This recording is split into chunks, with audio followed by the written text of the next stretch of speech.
you. You know what that music is. You know, we're a week early, folks, but it's the holidays. Yes. You know, each and every fourth Saturday of the month here on WDAO, it's Footsteps for Life with Dr. Tanisha Richmond for Richmond Foot and Ankle Clinic.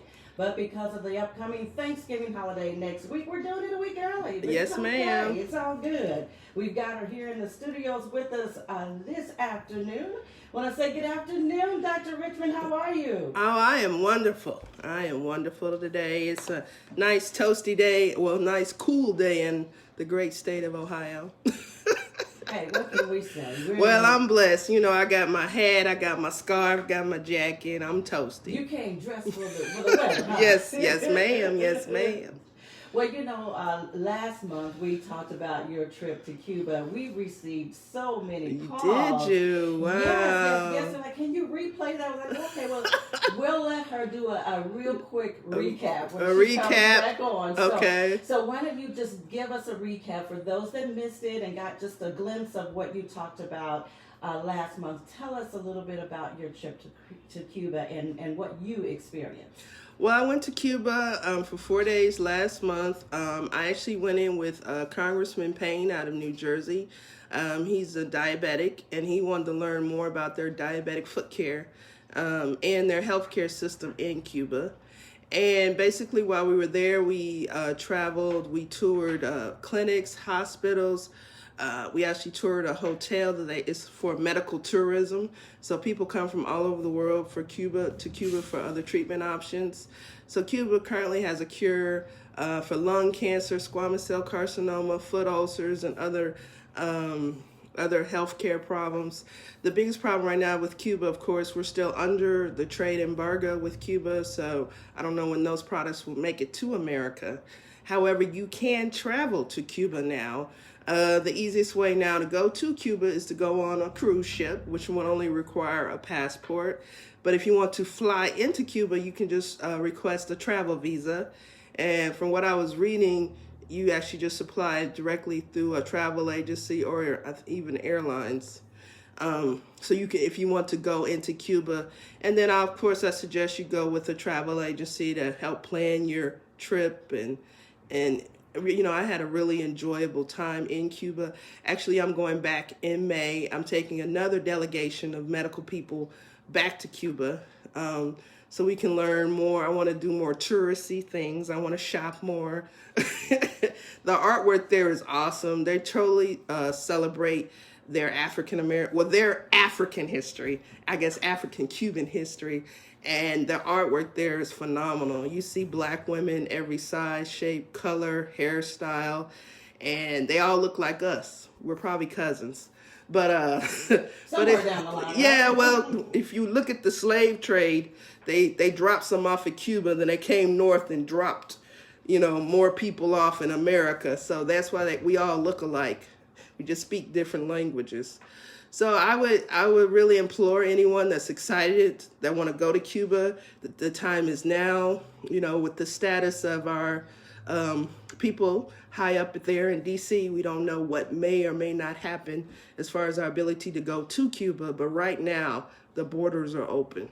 You know, we probably should tell our listeners that we are Facebook Live. Yes, we are Facebook Live. I am streaming on my Facebook page, Tanisha Richmond, or it should also be streaming on my practice page, Richmond Foot and Ankle Clinic. Okay. And then I want to, you know, of the many questions that we received about your trip, some of the main questions were similar, and one of them were, how did this trip to Cuba affect you personally and professionally as a podiatrist? What did it change for you medically? It changed my approach on care because in Cuba, they're all about preventative care. So in Cuba, it's socialized medicine. So from birth in Cuba, you have health insurance. And we actually visited a place where they check children. So all children in Cuba are checked for hearing problems. My sister, I think she could hardly hear or barely hear till she was like 3 or 4. And the person who caught it was my grandmother because she was a teacher. And I'm assuming she had been screened, but I guess not. And my grandmother told my mom, my sister, she can't hear. And she got her checked and she couldn't hear. And that's why she was having speech development issues. But over in Cuba, they screen everyone. And then as far as preventative care, so when a child is diagnosed with diabetes, or a family member is diagnosed with diabetes, they go to the home and they educate the entire family. Wow. And then if a child is diagnosed with diabetes, they send them to day camps, and they go like on their holiday breaks. But the family goes with them to camp. So the parents go, everyone goes, and they learn how to eat correctly, and they make it fun. They said they had clowns and games, but it's more of an interactive thing. And I think in America, especially for new onset diabetics, it's very hard because you're trying to learn your disease. You're trying to learn how to eat and not what to eat. But then you got your cousin over there talking about, girl, don't use sugar-free this. It's going to kill you. Use this whole, this brown sugar, such and such. It ain't going to run your sugar up. Now, however, this cousin is not a medical professional. But they telling you, don't do this. Don't take that insulin. It'll kill you. Well, if you don't take your insulin, you're going to die. So, but over there in Cuba, when they're diagnosed, the doctor comes to their house and she educates the whole family. So it's not a lot of misinformation. It's not a lot of Dr. Google going on and YouTubing going on. So it's accurate. Tend to depend on Dr. Google quite a bit. Huh? Too much.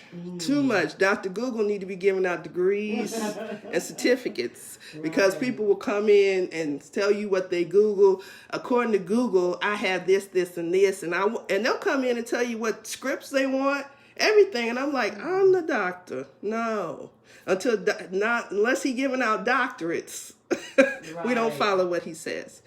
But that's what I learned from Cuba. It's a holistic approach to healthcare.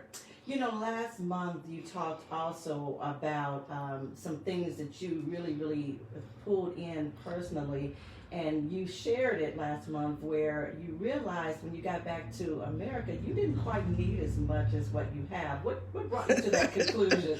Living without it for 4 days. And actually seeing people who lived probably on a fifth of what we live on, and they were happy, they were content. People weren't angry and upset, and I understand I was in a communist country, but still, they had so much less than what we have. I had, happy. And they were happy. Like my Apple, I didn't have my iWatch with me because the band broke, and I thought I was going to lose my mind. But after a few days, I was okay, and then I was like, no one even here has a watch, and I'm whining about my Apple Watch not working. So it gave you a different perspective on what you truly needed to be happy. You don't need all of these things to bring you happiness. They found happiness just in existing and living and working. And they didn't have the Wi-Fi is pretty bad. They weren't freaking out. Because first thing when I landed, I was looking around and I saw a couple people with cell phones, a couple kids with earbuds. But you didn't see like in America where everyone's walking and they're on their phones or walking into people, walking into traffic. Attached to it. Yeah, so people were more interactive with each other. You also shared, Dr. Richmond, about their food intake. They eat lots of fruits and vegetables? They eat a lot of fruits and vegetables, a lot of fresh fruit. They don't fry as much as we do. They don't use as much as salt as we do. And you didn't see a lot of obesity there. Like I said, I saw two big people. I saw maybe one girl, she was probably like a 22, and maybe another girl might have been a 16, 18. And that was it. Everyone else was thin. They were on our BMI scale. The children, there was no obesity because we did see children. They were actually in our square where a lot of the visitors went, and they were out there doing their PE, and they were playing. No obesity. And, I saw, we were all over Havana because we were going to the clinics and things. Even the older people, you might have seen some 14s in the women, maybe some 2Xs, maybe 1X, 2X in men, but it wasn't like our obesity. Okay. So thanks for that recap. We promised our listeners that for those that missed it or didn't get or caught part of it, that we would allow you Yeah, to share thank that you. So thanks again. You're Great welcome. information you share with us, and it's really nice to hear that you're going back next year. So Yes. we'll get yet another update from you. So you are our foot specialist. We're getting into the winter season. Tell us, how can we better take care of our feet, and what are some general rules that we should go by? Well, we're going into the winter season, so we're in Ohio, which means our humidity is going to start dropping because of the cold. And then we're in houses, so our humidity is lower in our houses. Our skin is going to start to dry up. So especially for your feet, you want to lotion your feet. You know, I tell patients all the time, if you like lard and lard makes your feet pretty, put lard on your feet. Lord have mercy, you're putting lard on the feet now. They do whatever. Vaseline, cocoa butter, aloe vera. If it makes your feet pretty, keep using it. Just don't put it between your toes, of course, because when you put your shoes on, it doesn't breathe. So it'll get wet and icky, and then bacteria and fungus and other critters will move in there. But that's the biggest thing this time of year, because your skin will start to crack. And in your foot, you know, it can become a fissure, which you could become infected. And that's all because you don't lotion your feet.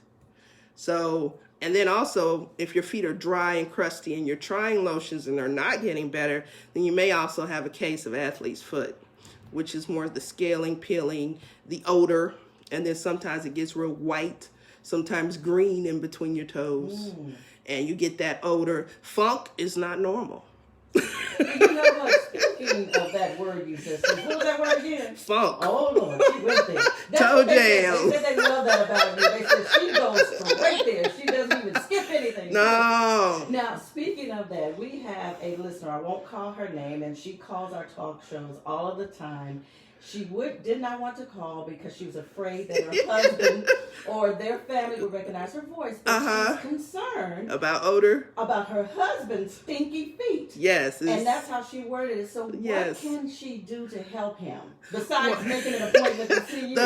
Ultimately, it'd probably be making an appointment. But generally, if you're having funk or She said odor, she said feet stink very yeah, you bad. can clear a room. Most of the time, it is a form of fungus. People have something, it's called hyperhidrosis or excessive sweaty feet. So some people's feet are excessively wet.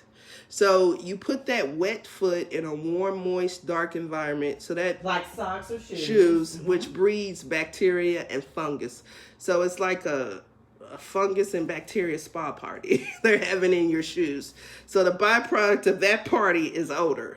So generally, like if I walk in the room and I smell funk, I'm looking at the bottom of their feet. I'm especially looking between their toes because I'm worried if they may have some kind of interdigital athlete's foot, which is between the toes, or I'm looking at the skin.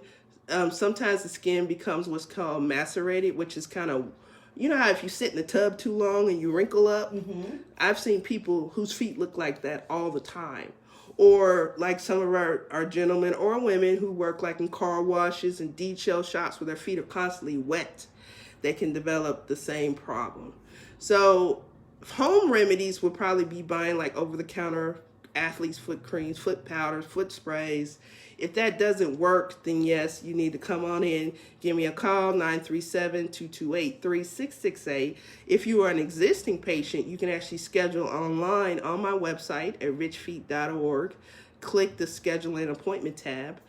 But if you're trying over-the-counter remedies and you're still not getting results, it's time to come in. Now, and concerning the stinky feet, could the diet that she's concerned about, his diet plays a part? Could that be a part or not? Nah. Okay. People always like, well, I eat garlic. No. You would have to be eating bales for it to come out through the pores of your feet. It's most likely fungus. So make an appointment to see you, and you can help them. Yes. Help her husband. Yeah, lots of times they just may need something stronger. Okay. And then if it's really weird, I will culture your feet. And that's where I take a swab and send it to a lab. And they will tell me exactly what's living on your feet. And I can do a topical, but in some cases... That sounds creepy, Dr. Richmond. Living? Yes, it's bacteria. It's alive. It's living That's on your gross. feet. And the fungus is living. It's alive. You have to kill it. And you've got a remedy for that, right? Yes, prescriptions. Now I know what do they be doing? Garlic and onions and apple cider vinegar soaks. They try everything. Right? Even apple cider vinegar, we talked about that in the previous show. So yes. they use that for everything, right? Yes, if you try it and your feet still stink, you need to come on in. All right. Make that appointment to see Dr. Tanisha Richmond. Yes. So tell us also, she is an avid runner, but she says sometimes she has ankle pain. This is the same individual that, yes. And she wanted these questions asked because she works on Saturdays and can't call. So she wanted to know from you, how does she avoid the ankle pain when she exercises? She probably needs a good pair of inserts in her shoes, and she also probably needs to get a new pair of shoes. So if you're runners, if they're avid, they probably wear shoes out. They need a new pair of shoes probably every other month, about every 2 months. And especially if you're running on a slant or on uneven surface, you may be wearing your shoes unevenly. So that could be throwing off your foot, which can ultimately give you ankle pain. But the purpose of the orthotics is to bring the ground up to your foot and support your foot. Because when you're running, you're hitting that ground repetitively over and over. So any, minor issue will be made worse by you running. So she probably needs to come in with her tennis shoes. We can talk about different types of orthotics that will go in her shoes. And then most likely she probably needs to buy some new tennis shoes just for her running. Speaking of taking care of the feet, how important are pedicures? They're important if you're not diabetic. Or if you're not diabetic, you're not on blood thinners, you don't have HIV or AIDS, you're not taking chemotherapy, you don't have any kind of immunity problem. Because, when you go to these places, I go every blue moon when I have to get my toenails painted to go out in the summer months. Make the feet pretty. Yes, because I go every blue moon, but I'm watching to see their sterilization procedures, how clean they are. Because, like in a diabetic, the problems with diabetics is if they get a nick or cut, if a diabetic per se is uncontrolled, say their sugars are high, then they may get a nick or cut, they may get an infection, but if their blood sugars are high, they can't fight off that infection. Then I talked about a person who may have HIV or AIDS. Their immune system is compromised, so they can't fight infection. Then if you talk about someone who's taking chemotherapy, their immune system is compromised. Or anyone that's taking any drug that's affecting their immune system, they should not be there. And of course, someone on blood thinners shouldn't be there, because if they nick them, they may not be able to stop the bleed or whatever. So for those with those sensitivities yes. that you mentioned, they can make an appointment for, is it a foot spa? Yes, my therapeutic foot soak. We're actually on a Black Friday special now. Tell us about that. So we are doing Black Month. Because we're going with all the other Not big. just on Friday. It's extended, I think, to the second week in January. The foot spa is $10, and it's not. You don't have to be a patient. You just call in and schedule. It takes about 30 minutes. You're in a private room with music. We have massage chairs, shoulder massagers, and it's done by a medical assistant. So they scrub your feet, soak them, scrub you with a pumice stones, scrub, massage, and mist. And then if you're my patient, a lot of patients will come in there first, and then I'll come in and trim your nails or calluses. So it's true care of the feet, but now do you get into polishing the toes? No, we don't polish. Just the care. Yes, just the general care. I tell you can go home and polish your own toes. Or I tell them you can go let them polish them, but they can't cut your nails or put that cheese grater on your feet. Right, gotcha. But you're caring for the feet and actually checking them out to make sure that they're... So the medical assistant is trained enough to know, especially if they start asking a lot of questions during the foot treatment, they're like, they'll say, well, you should see Dr. Richmond. We can put you on the schedule or get you in, if you have further questions about your feet.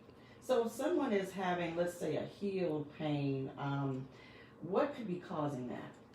So heel pain is generally, the medical term is plantar fasciitis, which is... I'm sorry, could you say that again? Plantar fasciitis, okay. Which is inflammation of your plantar fascia, which is the band of tissue that attaches on your heel bone and then under your toes.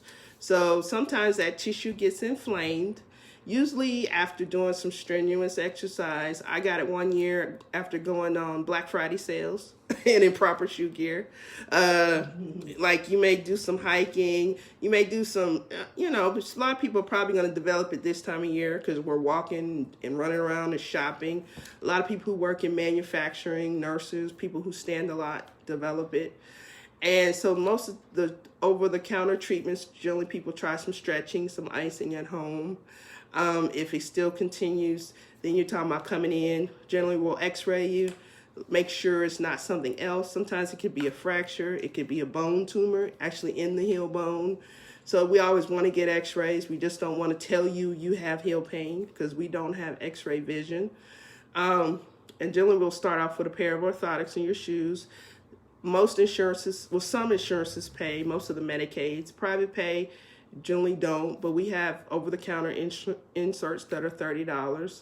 Then we also talk about devices such as night splints, which is something you would wear that would help you stretch. Then we have the infamous heel pain injections, which is steroid and lidocaine. That's immediate relief for about 20 seconds of pain. The actual shot. And then also I offer sending them out for physical therapy where they can actually be stretched and do ultrasound and other treatments that are done by a physical therapist of their choice. So there's options, but most people will try different things like they see on Dr. Google or, some of the other places or what their cousins say try. And of course, if that doesn't work, you can always come in and call 937-228-3668. And we can examine you and see what else could be going on. Dr. Richmond, we wanted to spend the first 30 minutes to kind of recap and go over some things about the feet. So we'll open up the lines for those of you that have questions or comments about or concerns about your feet or the feet of someone that you love. You can give us a call now at 937-457-1210. We just need you to state your name and give your question or comment, and you just give your first name, and if you don't want to, just make up a name. We just need a name, okay? So we can direct you personally, but the lines are open for you to give us a call at 937-457-1210.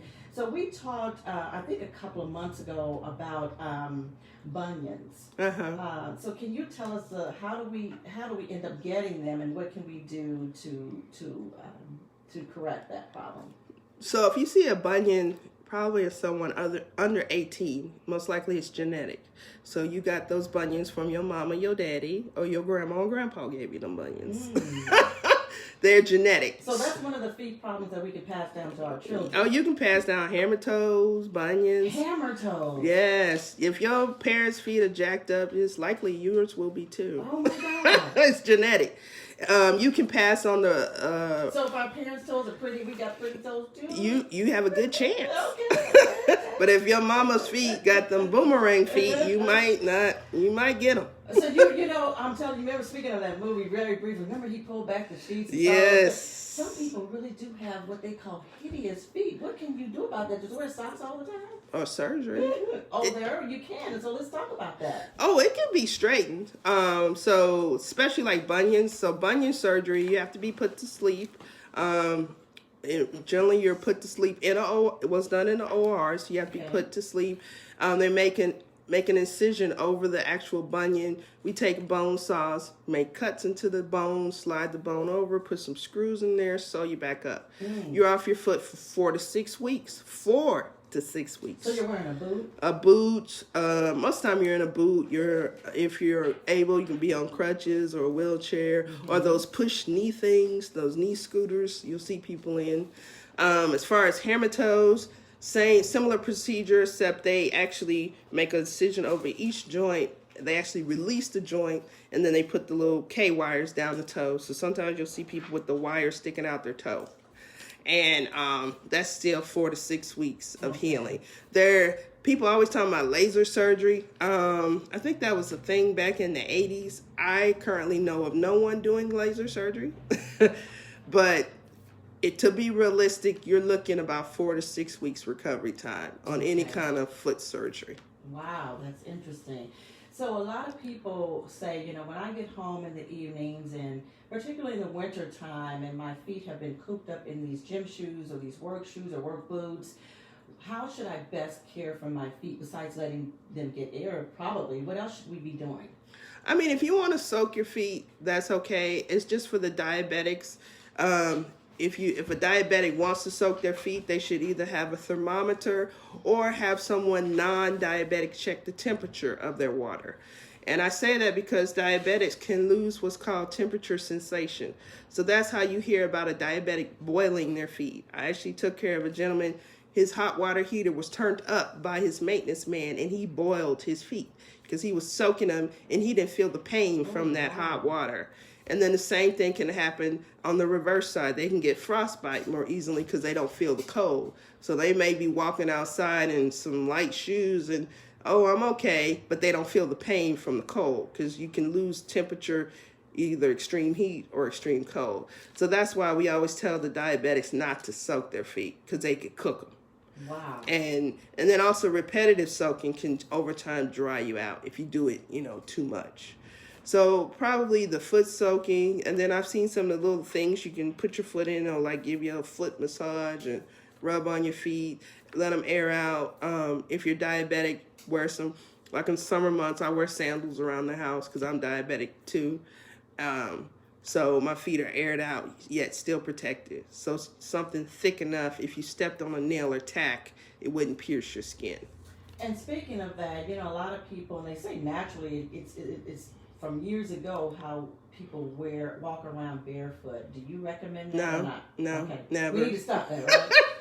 Well, not unless you like people putting you to sleep and getting things out of your foot. Put some shoes on, right? Some house shoes or something. Something, because, we x-ray people, and I'm like, did you know you had that needle in your foot? Or what's this piece of metal in your foot? Oh, I never knew there was metal. And I said, to see that? That's metal. Because It shows up on x-ray. And as far as like needles, those are very hard to get out. To get a needle out of a person's foot, they got to be put to sleep. You got to bring in an x-ray machine into the OR with you and hunt that needle. Lots of times they'll move as you're going through the tissue. So it's not an easy thing to get foreign bodies out of your feet. So you really don't want to do that. And then also you're worried about worms, pinworms, especially if you own a dog, walking barefoot where the dog goes poop. You could be picking up pinworms from the dog. Tell us about that. What are pinworms? Pinworms is a parasite that can go from the ground into your foot. And Can you see it? I don't think so. I think you get like an itchy rash. And then it could be hard to diagnose because most likely you probably have to be an infectious disease doc that would figure out that you have pinworms. So how do you know you have one? Is there pain? It's more like probably a rash and an itch that wouldn't go away with topical. And then, if you need to make sure you tell your doctor, I like to walk barefoot outside and I own a dog that likes to poop the same places I walk barefoot. So you'll see it sometimes in children or adults who like to walk outside barefoot a lot. So don't walk outside barefoot. No, especially on the beach too, because then you're talking about getting different other things in your feet, pieces of shells, shards, jellyfish stings, different things. And then also it's hard for us when you come into us and you're like, oh, I got this weird rash, but you failed to mention you were just in the Bahamas on the beach. Yes. Because that changes the whole conversation. So then we're like, well, did you walk barefoot? What did you do? This, and this. So then we know, we got a culture. We need to Google and see what bacteria normally lives on beaches in the Bahamas. So we'll know what to give you to cover the bacteria you may have. You mentioned in Cuba, the Cubans are very particular about preventive care. Yes. And we're talking about you being our local podiatrist and foot specialist. We don't have any problems. This is the time for us to come to see you. Yes. So tell us about, first of all, give us all of your information once again for those that are just tuning in, because we are streaming live at WDAOradio.com. And of course, you are streaming live on Facebook as well. So give us all of your information, your address, your phone number, and then I want to ask you to walk us through our first visit at Richmond Foot and Ankle Clinic. Okay, so my phone number is 937-228-3668. Again, 937-228-3668. My website is richfeet.org.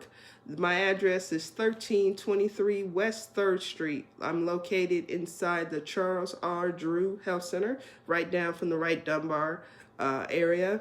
We're open Monday through Friday, 8:30 to 5. I think our late days on Monday and Thursday, we're open to 5:30. As far as a new patient visit, I would tell people for a new patient visit to guarantee rise transportation, you need to give yourself at least 2 hours for a new patient visit. And I say that because when you first get there, you need to have a copy of your insurance card and your ID with you. If you do not have these things, you won't be seen, especially if you do not have your ID card. Sometimes we can't find you with your insurance, just your ID, find your insurance. But if we do, that will extend the time of your visit. Once all that information is placed in the computer, then the medical assistants will take you to the back. They'll get some history on you. Based on your history, they may go ahead and get x-rays before I come into the room. If you're a new diabetic or a new patient that's diabetic, you're going to get some education. We're going to talk to you about the diabetic shoe program. And then myself will come in and talk to you, examine you, go over some more treatment options, maybe treat you, and then go from there. So from start to finish, a brand new appointment, I would give myself at least 2 hours.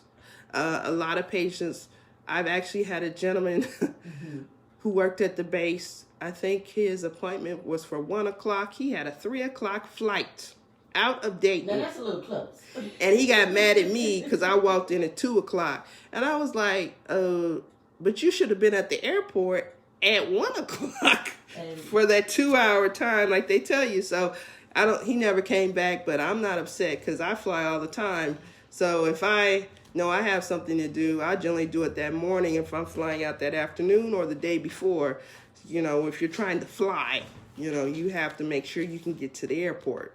Exactly. So, we want you to be timely now. Yeah, so especially for people coming in on transportation, for a follow-up visit, at least an hour. For a new patient visit, at least 2 hours.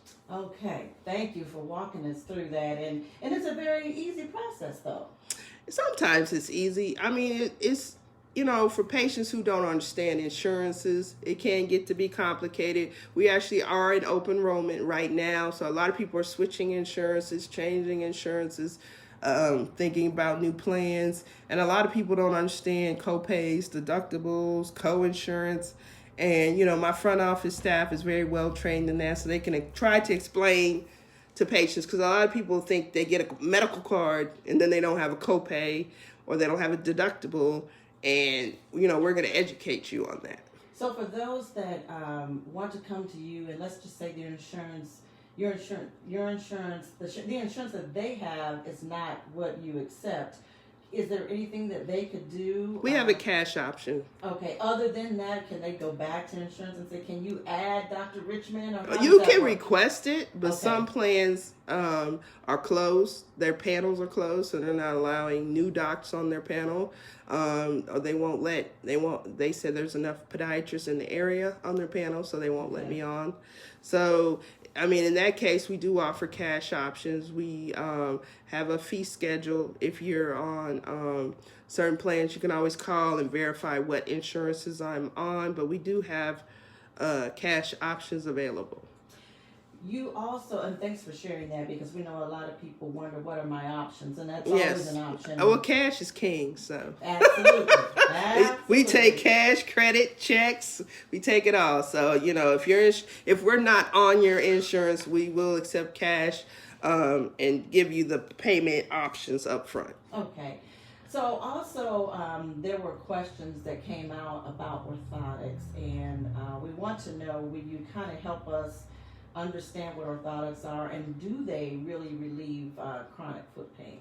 So orthotics is the equivalent of eyeglasses. So if you can't see, you get eyeglasses so you can see. So orthotics are the same thing for the feet. So if you're having a foot problem, or you have a foot deformity or a foot issue, the orthotics are there to help the foot.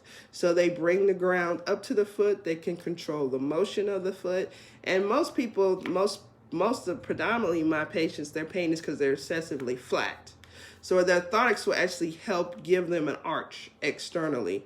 Now, if you're under 18, you can get an arch internally, but that is surgery. But that is an option for parents, especially if their children are complaining about a lot of foot pain, they're stumbling, they're delayed in walking, or they don't like to play sports or any kind of activity, and their children are excessively flat.